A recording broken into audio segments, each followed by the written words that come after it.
Hello everyone, welcome back to the channel. मैं हूं आपके साथ पंकज। बच्चों, आज हम स्टार्ट कर रहे हैं क्लास 12th का मैक्रो इकोनॉमिक्स का सबसे छोटा चैप्टर और सबसे फर्स्ट चैप्टर। मतलब जो हमारा पहला चैप्टर है मैक्रो इकोनॉमिक्स का, उसको देख के तो बच्चा समझता है कि मैक्रो इकोनॉमिक्स बहुत ही ज़्यादा इजी है, क्योंकि ये जो चैप्टर है ये इतना ज़्यादा छोटा है जितने आगे टॉपिक होने वाले हैं आपके। मैक्सिमम इसके अंदर 3 टॉपिक है और तीनों में से 2 टॉपिक तो ऐसे हैं जो ऑलमोस्ट सिमिलर ही आपके रहने वाले हैं। चैप्टर का नाम है circular flow of income. Free के मार्क्स देगा ये पेपर में आपको। और लास्ट जो अभी हमारे बोर्ड्स के एग्जाम हुए थे मार्च 24 में, उसमें 3 नंबर का बेटा इसका टॉपिक आया था, मतलब क्वेश्चन आया था, स्ट्रेट क्वेश्चन। तो अच्छा चैप्टर है स्कोर लेने के लिए, इसमें से मार्क्स लेने के लिए। देखो चैप्टर का नाम क्या है, सर्कुलर फ्लो ऑफ इनकम।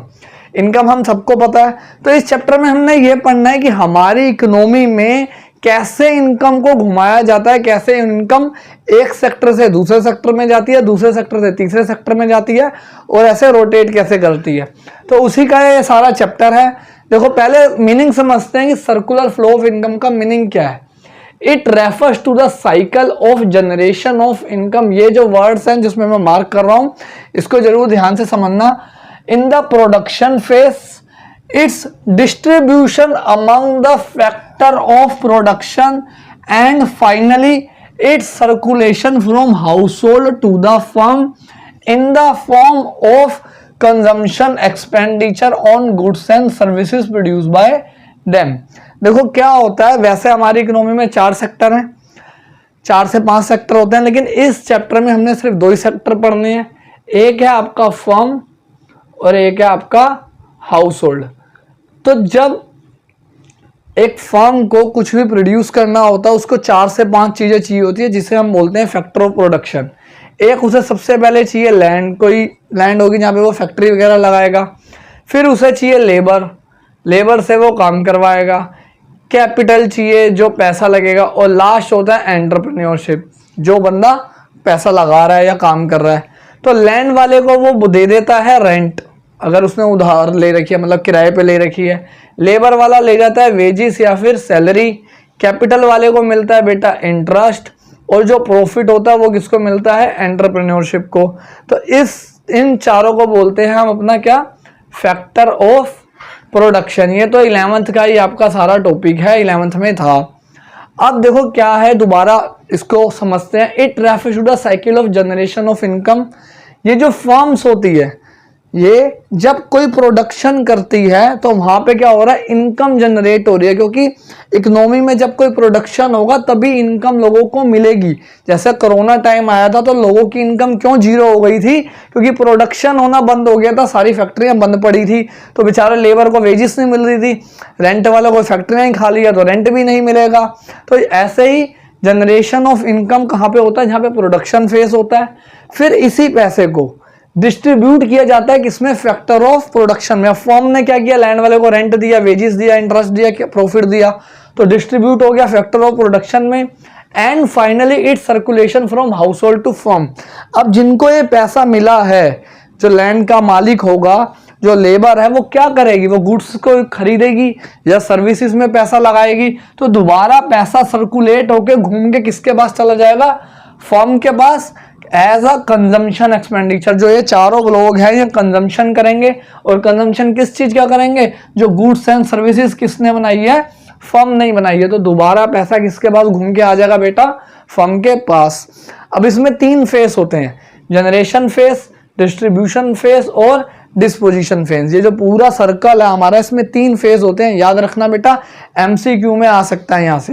ये तीनों फेज मैंने बना रखे हैं। प्रोडक्शन फेज जिसको जनरेशन फेज बोलते हैं, इनकम फेज जिसमें डिस्ट्रीब्यूशन फेज हो रहा है, और लास्ट एक्सपेंडिचर फेज जिसको डिस्पोजिशन ऑफ इनकम भी बोलते हैं। इसमें क्या होता है, in this phase firm produce goods and services with the help of factor services. इसमें फर्म जो है, ये पहला स्टेप है, इसमें फर्म प्रोडक्शन करती है किसी ने गुड्स या सर्विसेज का। Second, distribution phase. This phase involve the flow of factor incomes. जो फैक्टर इनकम अभी समझाई, ये फैक्टर ऑफ प्रोडक्शन है, और इनको जो पैसा मिल रहा है उसे क्या बोलते हैं, फैक्टर इनकम्स। जो जितनी भी फैक्टर इनकम है वो किसको मिलती है, फर्म से हाउस होल्ड में मिलती है, तो उसको क्या बोलते हैं, डिस्ट्रीब्यूशन फेज, जिसका नाम है इनकम फेज, क्योंकि यहाँ पे इनकम मिल रही है। डिस्पोजिशन फेज लास्ट वाला, अब इसमें जो है हाउस होल्ड वगैरह ये अपना खर्चा कर रहे हैं, इसलिए इसका नाम एक्सपेंडिचर फेज भी है।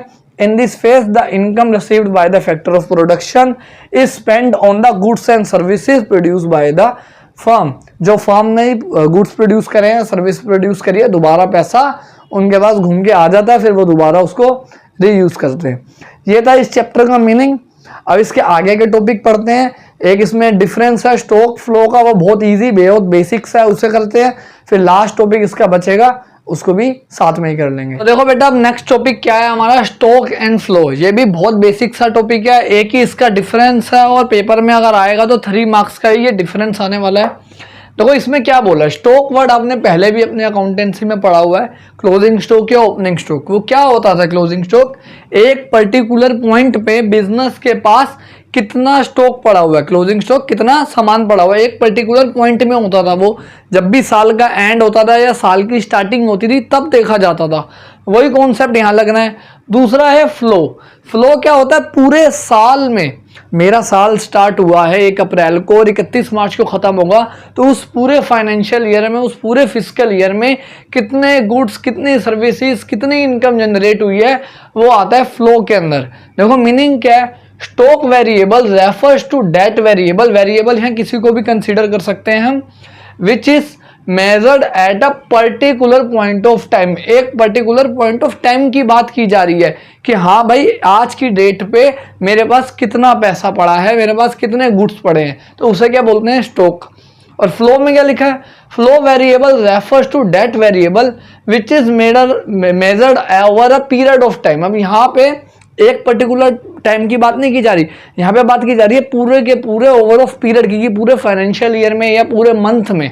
जैसे आप ये भी बोल सकते हो, जब हम नॉर्मली घर पे बात करते हैं तो हम ये कहते हैं कि हमारे टैंक में कितना पानी का स्टॉक पानी पड़ा हुआ है। तो एक पर्टिकुलर टाइम की जब हम बात कर रहे होते हैं और जब नलके से पानी आ रहा होता है तो उसे हम बोलते हैं फ्लो, कि पानी का फ्लो बहुत तेज है या कम है, क्योंकि वो कॉन्टिन्यूसली आ रहा है या जा रहा है।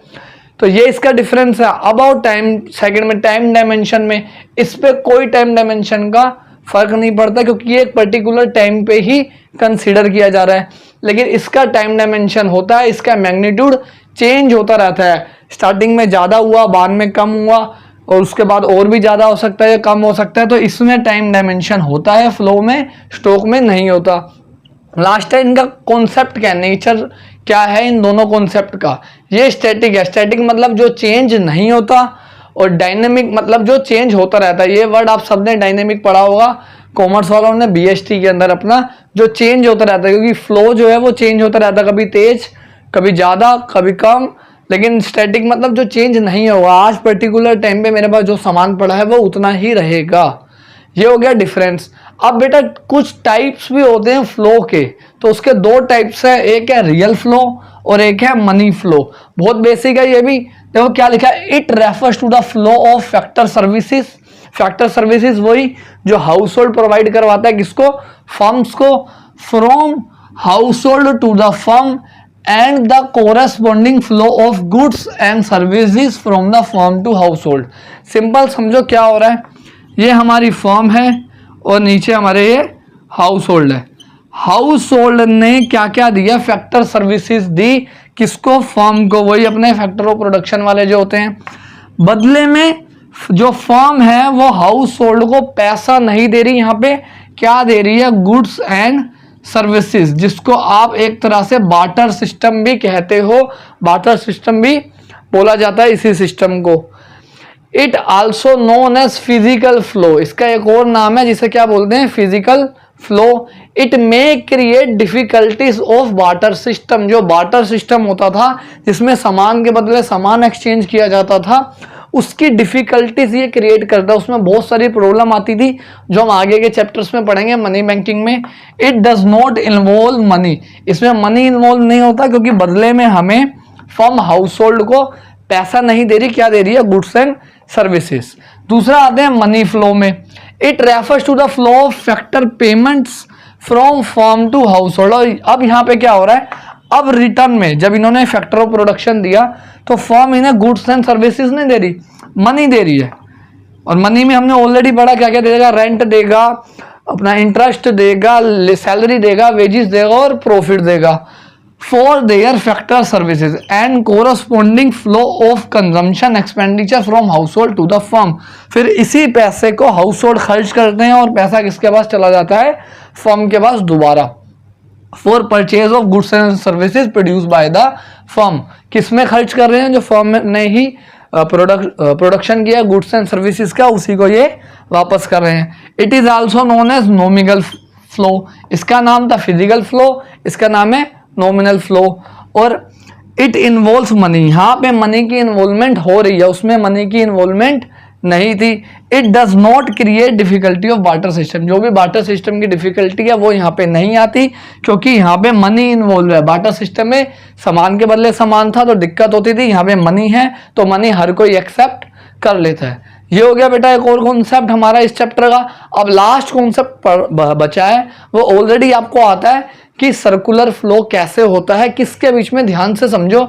इकोनॉमी में 4 से 5 सेक्टर होते हैं। एक तो आपको पता लग गया फर्म, एक होता है बेटा हाउस होल्ड, एक होती है गवर्नमेंट, एक होता है फाइनेंशियल सेक्टर और एक होता है फॉरेन सेक्टर। इतने सारे हमारे सेक्टर होते हैं, बट आपके सिलेबस में सिर्फ 2 ही सेक्टर है, फर्म और हाउस होल्ड। बाकी सेक्टर का जो सर्कुलर फ्लो है वो डिलीटेड हो चुका है बहुत टाइम से। तो अब इन दोनों के बीच में कैसे फ्लो होता है ऑलरेडी हमने पढ़ लिया है, बट एक बार और डिटेल में पढ़ेंगे और इसका कैसे ग्राफ सा बना हुआ है उसको हम समझेंगे, फिर ये फिनिश हो जाएगा हमारा चैप्टर खत्म। तो चल दो फिर फटाफट स्टार्ट कर दे हमारा लास्ट टॉपिक। तो देखो बेटा अब हमारा ये लास्ट टॉपिक है इस चैप्टर का, which is circular flow in a simple economy. साथ में ब्रैकेट में लिखा है 2 सेक्टर। अभी मैंने आपको बताया कि 4 से 5 सेक्टर होते हैं, firm, house hold, government, foreign और बैंकिंग, ये हमारे सेक्टर होते हैं। लेकिन हमारे सिलेबस में जो सर्कुलर फ्लो है वो बेटा सिर्फ 2 सेक्टर का है, मतलब फर्म और हाउस होल्ड। बाकी गवर्नमेंट वाला, फॉरेन सेक्टर वाला वो हमारे सिलेबस से अब डिडक्ट हो चुका है। पहले आता था, अब हमारे सिलेबस में वो नहीं आता। तो क्या है अब 2 सेक्टर इकोनॉमी में कैसे हमारा सर्कुलेशन होता है इनकम का, देखो। In a simple economy there are only 2 sectors. Simple economy है, 2 ही सेक्टर है, उससे ज्यादा कोई सेक्टर नहीं है। That is house hold and firm, 2 ही है। It is the simplest form of closed economy. अब ये नया वर्ड आया कि व्हाट इज क्लोज्ड इकोनॉमी। देखो 2 तरह की इकोनॉमी होती है, यहाँ पे मैंने लिखी हुई है दोनों। एक होती है बेटा क्लोज्ड इकोनॉमी और एक होती है ओपन इकोनॉमी। क्लोज्ड इकोनॉमी वो इकोनॉमी होती है जिसमें आपको रेस्ट ऑफ द वर्ल्ड से कोई भी मतलब नहीं होता। मतलब आप किसी, आपका जो देश है, मतलब जैसे इंडिया है, इंडिया बाहर के किसी भी देश से ना इंपोर्ट कर रहा है, ना एक्सपोर्ट कर रहा है, ना कोई ट्रांजैक्शन उनके बीच में हो रही है, उसको बोलते हैं क्लोज इकोनॉमी। और ओपन इकोनॉमी कौन सी इकोनॉमी होती है बेटा, जिसमें आप रेस्ट ऑफ द वर्ल्ड के साथ भी ट्रांजैक्शन करके चल रहे हो, इंपोर्ट एक्सपोर्ट आपका हो रहा है वो। तो यहाँ पे हम जो बात कर रहे हैं वो क्लोज इकोनॉमी की बात कर रहे हैं, मतलब हम किसी बाहर के देश से कोई भी कॉन्टेक्ट में नहीं है। सिर्फ हमारे ही देश में जो फर्म और हाउस होल्ड 2 सेक्टर है, सारी ट्रांजैक्शन उन्हीं के बीच में हो रही है। इन विच देर इज नो गवर्नमेंट, यहाँ पे गवर्नमेंट भी नहीं है क्योंकि 2 ही सेक्टर है। एंड फॉरेन सेक्टर, कोई बाहर के लोग भी, बाहर का देश भी इन्वॉल्व नहीं है। अब इसके कुछ अजम्पशन है बेटा। देयर आर ओनली 2 सेक्टर, यहाँ पे सिर्फ 2 सेक्टर है, हाउस होल्ड और फर्म, ये हमने ऑलरेडी देख लिया। Household sector supplies factor services. Factor service अभी आपको मैंने बताया, only to the firm and the firm hire factor service only from the household. Household जितनी भी अपनी सर्विसेज है वो सिर्फ किसको दे रहा है, फर्म्स को दे रहा है। और फर्म भी अपना जितना भी पैसा है वो या सर्विसेज हैं वो किससे ले रहे हैं, हाउस होल्ड से, कोई और थर्ड पार्टी से वो यहाँ पे नहीं लेके चल रहे। थर्ड में आओ, firm produce goods and services and sell their entire output to the household. Firm ने जितना भी प्रोडक्शन करा है एक फाइनेंशियल ईयर में वो सारा का सारा आउटपुट सोल्ड कर रहे हैं। ऐसा नहीं है कि कुछ आउटपुट उन्होंने बचा लिया है, सारा का सारा किसको सोल्ड कर रहे हैं, एक ही बंदे को, हाउस होल्ड को। नेक्स्ट है, there are no saving. Economy में कोई भी सेविंग नहीं हो रही क्योंकि फाइनेंशियल सेक्टर ही नहीं है।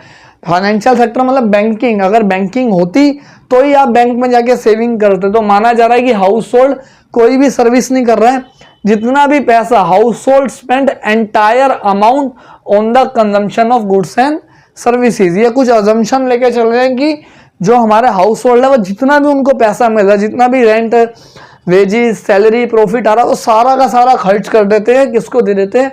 फर्म्स को सारा का सारा कंज्यूम कर लेते हैं। ये देखो यहाँ पे चार्ट सा बना हुआ है, house hold firm, house hold ने फैक्टर सर्विसेज दी है किसको? फर्म को, और फर्म ने रिटर्न में क्या दिया? Factor payments. ये 3 नंबर में बेटा आता है आपका क्वेश्चन में, और बहुत सिंपल सा है, कोई बड़ा नहीं है, इसको इजीली आप याद कर सकते हो। फर्स्ट चैप्टर बहुत इजी सा, बहुत बेसिक सा है। ये हो गया बेटा हमारा फर्स्ट चैप्टर खत्म।